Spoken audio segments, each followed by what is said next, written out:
purpose of this video is to first answer the Doctrine of Christ claim that the Lord removed his name from the church in 1834, and secondly, to demonstrate how easily a person can deceive another by distorting, manipulating, and purposely misrepresenting the historical record by taking history out of its proper context and withholding clarifying information.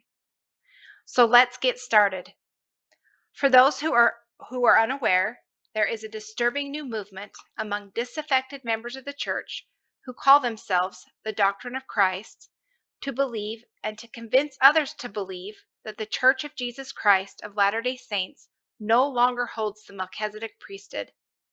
They try and prove this claim by deceitfully alleging that the Lord removed his name from the church in 1834, thereby taking away the priesthood also. Here are the facts. On May 3rd, 1834, Joseph Smith and others held a conference in Kirtland, Ohio to discuss the name of the church.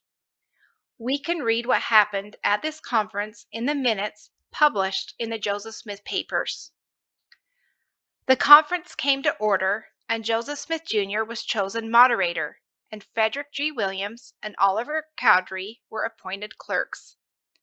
After prayer, the conference proceeded to discuss the subject of names and appellations when a motion was made by Sidney Rigdon and seconded by Newell K. Whitney that this church be known hereafter by the name of the Church of the Latter-day Saints.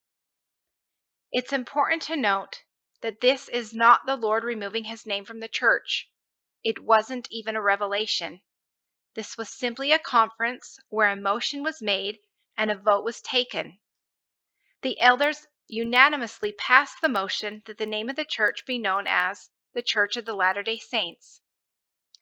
And to help us to understand why this change was made, Oliver Cowdery wrote and published 2 editorials in the May and June 1834 issues of the Evening and Morning Star. According to these editorials, the change occurred in part because church leaders believed it reasonable that God should call his people by a name which would distinguish them from all other people. The new name was meant to represent the people of God, either those immediately dwelling with him in glory or those on earth walking according to his commandments, namely saints. Another reason this change likely occurred was to avoid confusion with Alexander Campbell's Restorationist movement of the time, which was often referred to as the Disciples of Christ or the Church of Christ. And here is the nail in the Doctrine of Christ coffin. 4 years later, on April 26, 1838, a revelation from Jesus Christ was received by the prophet Joseph Smith, whereby the Lord officially names his church. This revelation is recorded in the 115th section of the Doctrine and Covenants, verses 1 through 4. We read, "Verily, thus saith the Lord unto you, my servant Joseph Smith, Jr." I think we can all agree here that the Lord is speaking.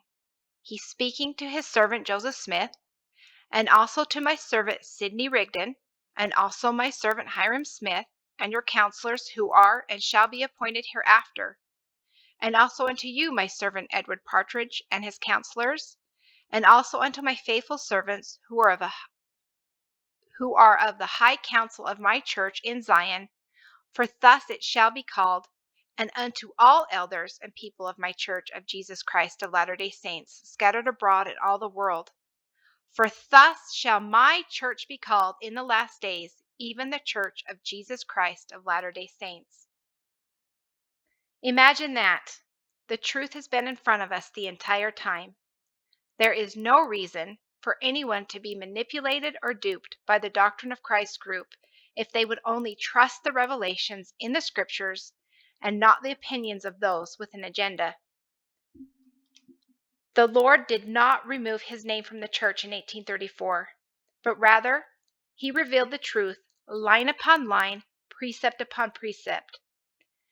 The saints called their organization in 1830 the Church of Christ or the Church of Jesus Christ. At a conference held at Kirtland in May 1834, it was called the Church of the Latter-day Saints.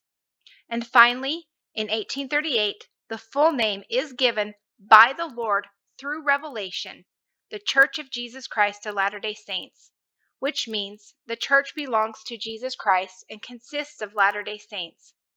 It is a church which Daniel saw in vision of the latter days, so the very name fulfills prophecy. To answer the Doctrine of Christ claim that the church lost the Melchizedek priesthood in 1834, please see my video linked in the description box below.